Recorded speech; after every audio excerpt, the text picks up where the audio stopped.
Hello children, 8th class students.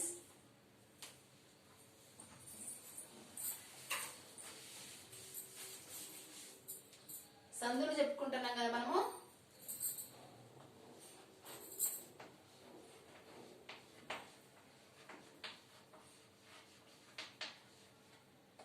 Telugu సందులు. Okay, first one వచ్చేసి మనం ఫస్ట్ సెకండ్ థర్డ్ చెప్పుకున్నాం. అకార సంధి, ఇకార సంధి, ఉకార సంధి. అత్వ సంధిని అకార సంధి అని కూడా అంటారండి.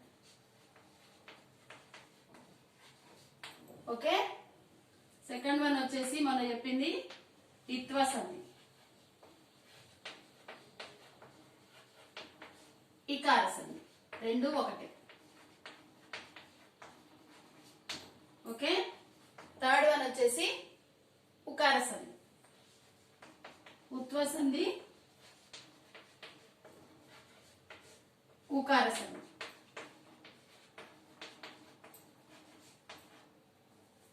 ఓకే, ఈ మూడింటి గురించి మనము చెప్పుకున్నాం. ఈ ఫస్ట్ వన్ యొక్క లక్షణం,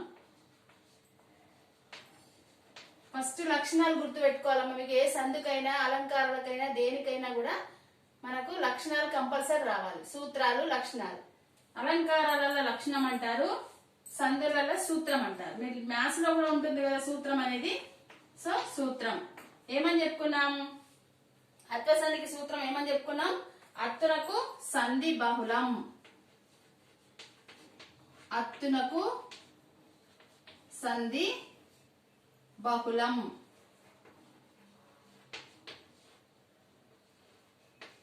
ఓకే, ఇది ఒకటో దానికి సూత్రం. రెండో దానికి సూత్రం వచ్చేసి ఏంటి? ఏం మ్యాదులకు, ఏం మ్యాదుల ఇత్తునకు, ఏం మ్యాదుల ఇత్తునకు సంధి వైకల్పికము. అంటే జరగచ్చు, జరగకపోవచ్చు.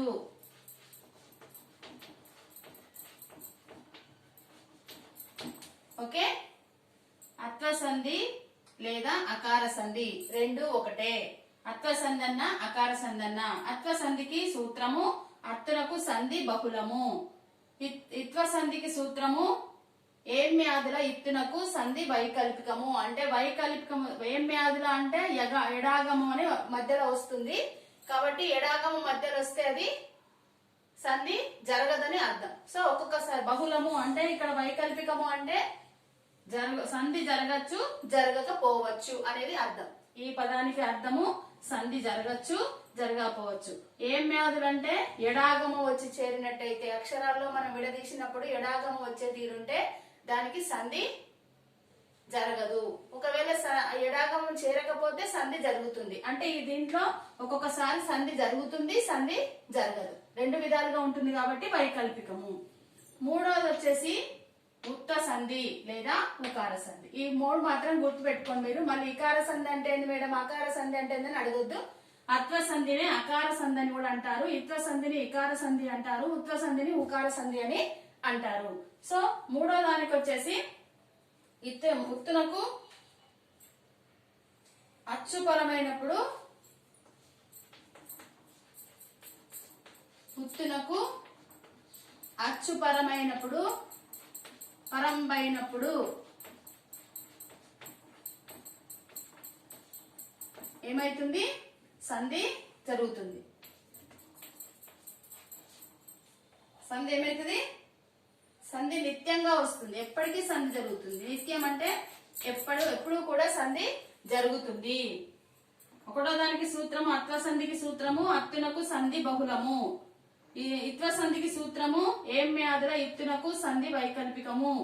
ఉత్వ సంధికి ఉత్తునకు అచ్చు పరంబైనప్పుడు సంధి నిత్యము, ఎప్పటికీ సంధి జరుగుతుంది. సంధి మీన్స్ ప్లస్ చేయడం అనేది జరుగుతుంది, రెండు పదాలను విడదీయడం అనేది జరుగుతుంది. నిత్యము అంటే ఎల్లప్పుడు కూడా సంధి జరుగుతుంది అని అర్థం. మనం ఇక్కడ వరకు చెప్పుకున్నాం. సో ఇప్పుడు ఏం చెప్పుకుంటున్నాం మనము? నెక్స్ట్ వచ్చేసి ఎడాగమ సంధి. నాలుగోది ఎడాగమ సంధి. ఎడాగమ సంధికి సూత్రం ఏంటంటే, ఎడాగమ సంధికి సూత్రము సంధి లేని చోట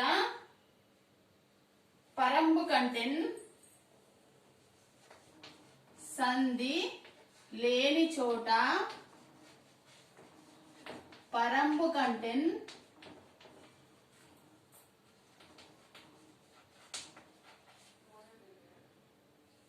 స్వరంబులకు పరంబమైన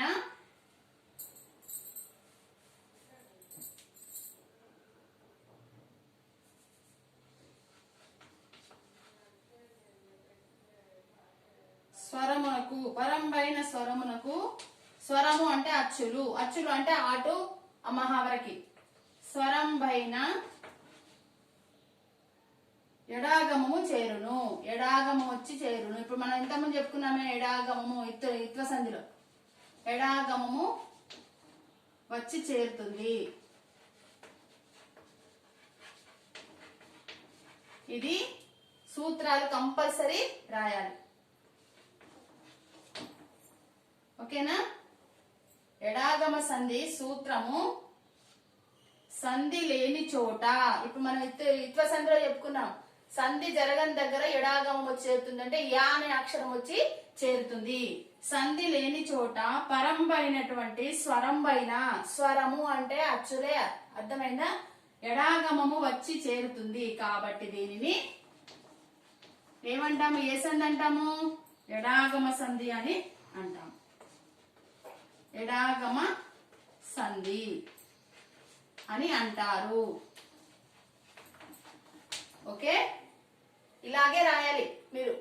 మీరు ఏంటి గ్రామర్ బుక్ లో రాసినా పర్వాలేదు, హోంవర్క్ బుక్ లో రాసినా పర్వాలేదు.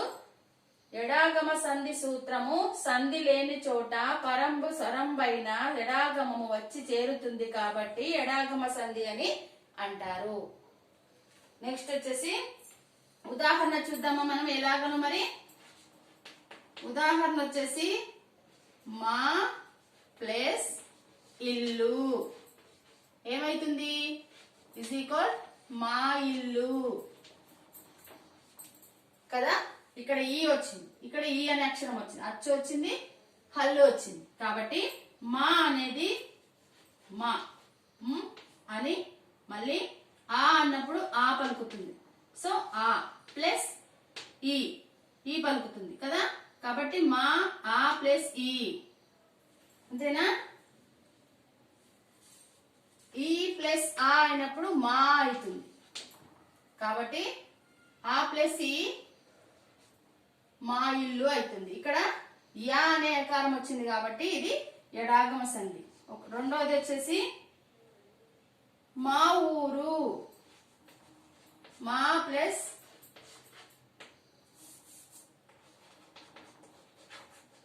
ఉదాహరణ మా ప్లస్ ఊరు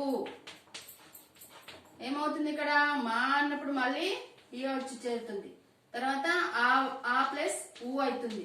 అవునా? సో ఆ ఇజ్ ఈక్వల్ టు మా అవుతుంది. కాబట్టి ఇది ఎడాగమ సంధి. అంతే, బుక్ లో కూడా చాలా ఉన్నాయి, 2-3 రాస్తే ఉదాహరణలు మీరు రాయండి. నెక్స్ట్ వచ్చేసి ఇంకొక సంధి. ఇంకొక సంధి ఆమ్రేడిత సంధి. ఆమ్రేడిత సంధి దీని సూత్రం వచ్చేసి, దీని సూత్రము ఒక పదాన్ని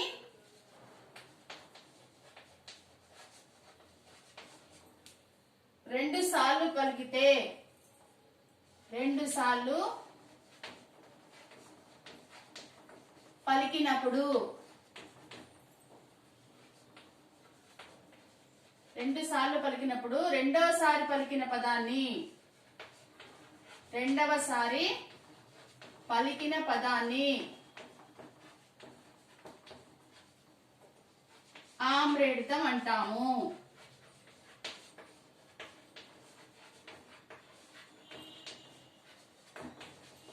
ఓకే, ఆమ్రేడిత సంధికి సూత్రం ఏంటి? ఒక పదాన్ని అంటే ఒక పదాన్ని రెండు పదాలుగా మనం విడదీస్తాము కాబట్టి ఇందులో రెండు పదాలు వస్తాయి. రెండు పదాలు వచ్చినప్పుడు ఒకే పదాన్ని మళ్ళీ రెండోసారి కూడా మనం పలికినప్పుడు అది ఆమ్రేడిత సంధి అవుతుంది. సో ఒక పదాన్ని రెండు సార్లు పలికినప్పుడు రెండవసారి పలికినటువంటి పదాన్ని ఆమ్రేడిత సంధి అని అంటారు. ఆమ్రేడితం అని అంటారు, ఆమ్రేడిత సంధి అంటారు. చూద్దామా మరి. రెండవసారి అనొచ్చు, మరల పలికే పదాన్ని అని కూడా అనొచ్చు. మరల పలికే పదాన్ని ఆమ్రేడితం అనొచ్చు. ఓకే, నెక్స్ట్ ఉదాహరణ చూద్దాం. ఉదాహరణ అరెరే. ఇక్కడ విడదీసినప్పుడు అరే ప్లస్ అరే. ఓకే, ఒకసారి పలికిన పదాన్ని మళ్ళీ పలుకుతున్నాం, దీన్ని ఆమ్రేడితం అని అంటాము. నెక్స్ట్ ఔరౌరా. ఔరా ప్లస్ ఔరా. ఇది ఒకటో ఉదాహరణ, ఇది రెండో ఉదాహరణ, మూడో ఉదాహరణ.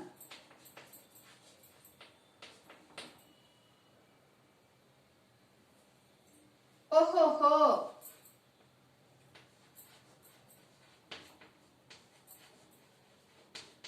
ఏమంటాము? ఓహో, ఓహో ప్లస్ ఓహో ఏమైతుంది?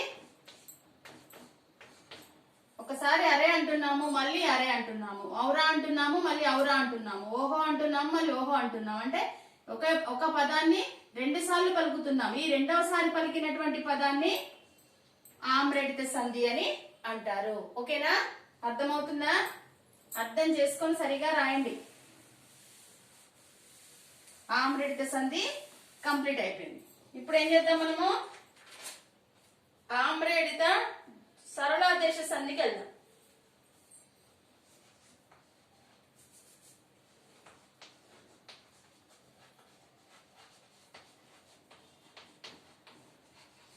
సరళాదేశ సంధి. సరళాలు, పరుషాలు. మీకు తెలుసు కదా పరుషాలు అంటే ఏంటియో, సరళాలు అంటే ఏంటియో. పరుషాలు అంటే కఠినంగా పలికేటి, సరళాలంటే ఈజీగా పలికేటి. అవునా? అక్షరాలే ఇవి కూడా, స్వరాలే. స్వరాలంటే అక్షరమాల ఆటు రౌతి వరకు వచ్చేటువంటి అక్షరాలలో ఈజీగా పలికేటి ఉంటాయి. ఒత్తులు లేని పదాలు, ఒత్తులున్న పదాలను కఠినంగా పలికేటి ఉంటాయి. కాబట్టి సరళాలు, పరుషాలను మనం నేర్చుకున్నాం ఆల్రెడీ 6వ తరగతిని. అవునా? సో ఆ విధంగా మనం చూద్దాం ఇప్పుడు. దీని సూత్రం వచ్చేసి, సూత్రము ఆమ్రేడితం మీద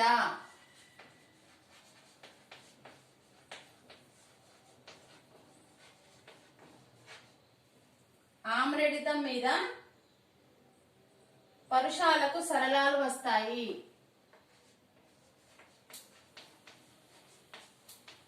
పరుషాలకు సరళాలు వస్తాయి. కాబట్టి దీనిని ఏ సంధి అంటారు? సరళాదేశ సంధి అంటారు. సరళ దేశ సంధి అంటారు. ఓకే, సరళాదేశ సంధి సూత్రం వచ్చేసి ఆమ్రేడితం మీద పరుషాలకు సరళాలు వస్తాయి. ఆమ్రేడితం అంటే ఇంతకుముందు మనం చెప్పుకున్నాం కదా, ఒక పదాన్ని రెండు సార్లుగా పలికినప్పుడు రెండోసారి పలికిన పదాన్ని ఆమ్రేడితం అని అంటాము. ఆ ఆమ్రేడితం మీద పరుషాలకు అంటే కఠినమైనటువంటి అక్షరాలకు సరళాలు వస్తాయి. కాబట్టి దీనిని సరళాదేశ సంధి అని అంటారు. ఉదాహరణ,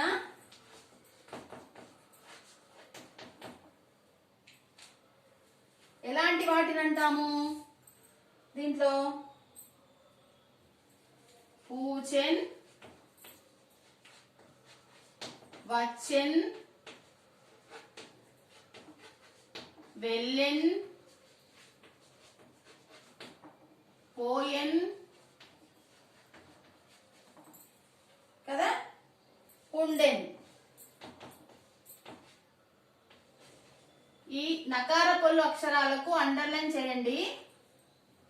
నకార పొల్లు ఎక్కడైతే నాకు నకార పొల్లు ఇస్తే పూచెన్, వచ్చెన్, వెల్లెన్, పోయెన్, ఉండెన్.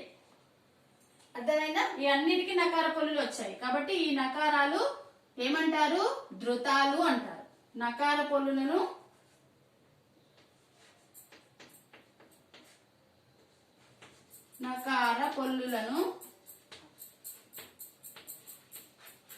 ధృతాలు అంటారు. ఏమంటారు? ధృతాలు అని అంటారు.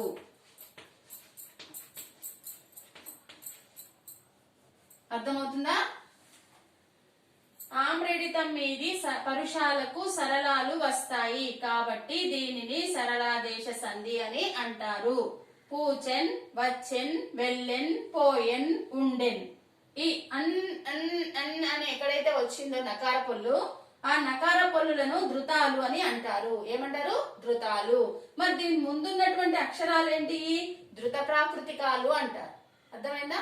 ఈ నకార పొల్లుకు ముందున్నటువంటి అక్షరాలను ధృత ప్రాకృతికాలు అంటారు. ఈ నకార పొల్లులను ధృతాలు అని అంటారు. అర్థమైందా? ఉదాహరణ వచ్చేసి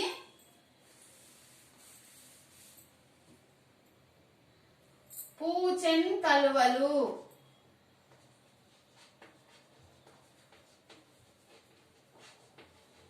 దీన్ని విడదీసినప్పుడు పూచెన్ ప్లస్ గలువలు.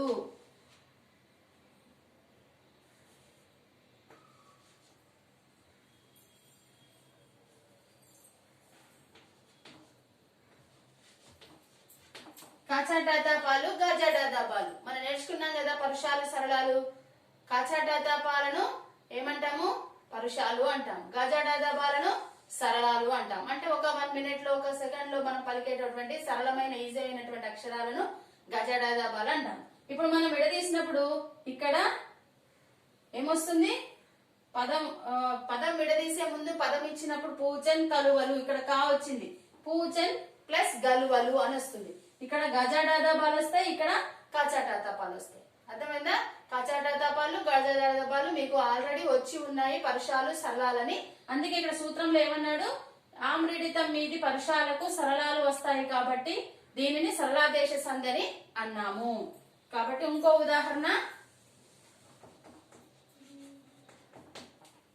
ఉదాహరణ ఏంటి? దశం చూచి. దశన్ చూచి. చూసిన ఇక్కడ పూచెన్ కలువలు, కా వచ్చింది. ఇక్కడ గా వచ్చింది విడదీసినప్పుడు.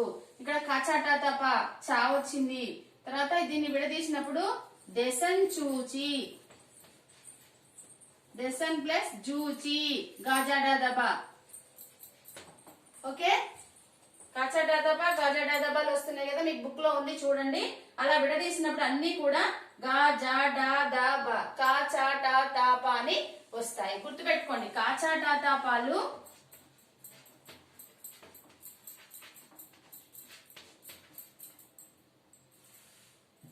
కా, చా, టా, తా, ప ఇవి. తర్వాత గా, జా, డా, దా, బ ఇవి పరుషాలు, సరళాలు. మనం విడదీసినప్పుడు గజాడాదాబాలు వస్తాయి. పరుషాల మీద సరళాలు వస్తాయి కాబట్టి దీన్ని ఏమంటాము? సరళాలు వచ్చినాయి. ఇప్పుడు గా, జా, డా, దా, బ అట్లా ఇంకో 4 రాసుకుంటే గజాడాదాబాలు వస్తాయి. పరుషాల మీద సరళాలు వస్తాయి కాబట్టి దీన్ని సరళాదేశ సంధి అని అంటాము. అర్థమైందా? ఓకే, ఇంకొకటి వచ్చేసి చేసెంటక్కు. చేసెంటక్కు మనం విడదీస్తే చేసెన్ ప్లస్ డక్కు అంటే గా, జా, డా వచ్చిందా ఇక్కడ. ఇక్కడ టా వచ్చింది కదా, కచటాత పాలు, గజడాద బాలు. ఇలా అన్ని ఉన్నాయి మీ బుక్ లో చూడండి. నెక్స్ట్ వచ్చేసి ఆమ్రేడిత ద్విరుక్త టకార సంధి. ఆమ్రేడిత ద్విరుక్త టకార సంధి. ఇది సంధి పేరు. నెక్స్ట్ వచ్చేసి సూత్రం. దీని యొక్క సూత్రం ఏంటి? ఆమ్రేడితం పరమైనప్పుడు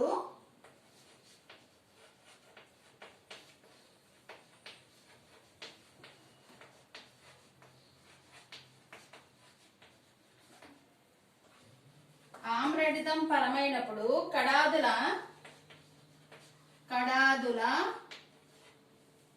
తొలి అచ్చు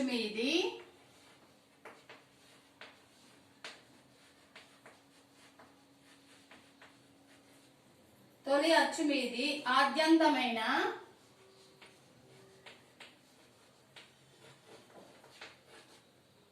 ద్విరుక్త టకారం వస్తుంది. ద్విరుక్త టకారం వస్తుంది. ఇది సూత్రం. ఆమ్రేడిత ద్విరుక్త టకార సంధి. సూత్రం ఆమ్రేడితం పరమైనప్పుడు, ఆమ్రేడితం అంటే సంధి చెప్పుకున్నాం కదా, దానిపైన పరమైనప్పుడు కడాదుల తొలి అచ్చు. తొలి అచ్చు అంటే మనం పదాన్ని విడదీసినప్పుడు రెండవ పదంలోని మొదటి అక్షరం అచ్చు అవుతుంది. సో ఆ అచ్చు మీది ఆదంతమైన టకారం వచ్చి చేరుతుంది. కాబట్టి ఇది ద్విరుక్త టకార సంధి అవుతుంది. ఆమ్రేడిత ద్విరుక్త టకార సంధి సూత్రం ఇది. సో మీరందరూ ఏం చేయాలంటే, ఎంతవరకు అయితే సంధులు చెప్పానో అన్ని సంధుల సూత్రాలు రాసి నాకు వాట్సాప్ లో పెట్టండి. అన్ని సంధులు. ఇప్పుడు అత్వ సంధి సూత్రం, ఇత్వ సంధి సూత్రం, ఇక ఉత్వ సంధి సూత్రం, ఆమ్రేడిత సంధి సూత్రం, తర్వాత సరళాదేశ సంధి సూత్రం. ఈ సూత్రాలన్నీ రాసి నాకు వాట్సాప్ లో పెట్టాలి. ఓకేనా? దీని యొక్క ఉదాహరణ చూద్దామా?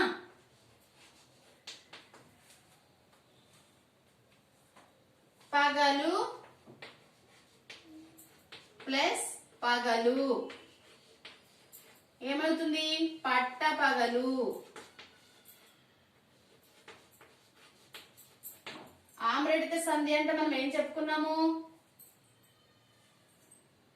గజడదబాలు కసడదబాలు చెప్పుకున్నాం, కచటతపాలు చెప్పుకున్నాం.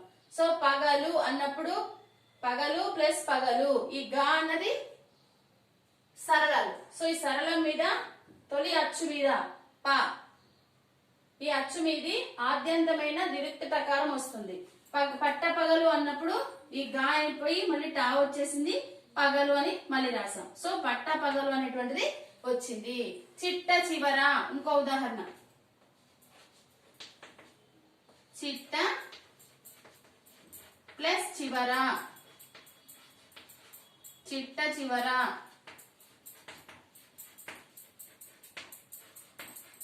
ఓకే? కొట్ట కొన. అట్లనే కడ ప్లస్ కడ, కడ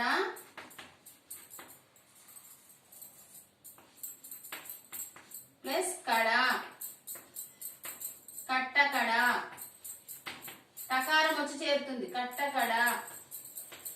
దీన్ని మనం ఏం చెప్పాలి? ఆమ్రేడిత ద్విరుక్త టకార సంధి అని చెప్పాలి. సూత్రం ఆమ్రేడితం పరమైనప్పుడు కడాదుల తొలి అచ్చు మీది ఆదంతమైన ద్విరుక్త టకారం వస్తుంది. కాబట్టి దీనిని ఆమ్రేడిత ద్విరుక్త టకార సంధి అని అంటారు. ఉదాహరణ పగలు ప్లస్ పగలు పట్ట పగలు, చిట్ట ప్లస్ చివర చిట్ట చివర, కడ ప్లస్ కడ కట్ట కడ.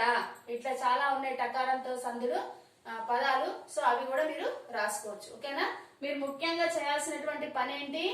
సూత్రాలన్నీ గుర్తుపెట్టుకోవాలి, అలంకారాలలో లక్షణాలు గుర్తుపెట్టుకోవాలి, సంధులలో సూత్రాలను గుర్తుపెట్టుకోవాలి.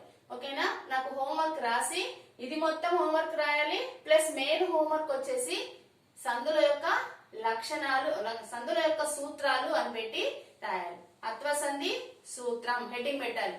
హెడ్డింగ్ పెట్టి సూత్రం రాయాలి. మళ్ళీ ఇత్వ సంధి సూత్రం, ఉత్వ సంధి సూత్రం, సల్లాదేశ్ సంధి సూత్రం, ఆమ్లెట్ సంధి సూత్రం, ఈ విధంగా రాసి నాకు వాట్సాప్ లో పెట్టాలి. ఓకేనా 8th క్లాస్ స్టూడెంట్స్?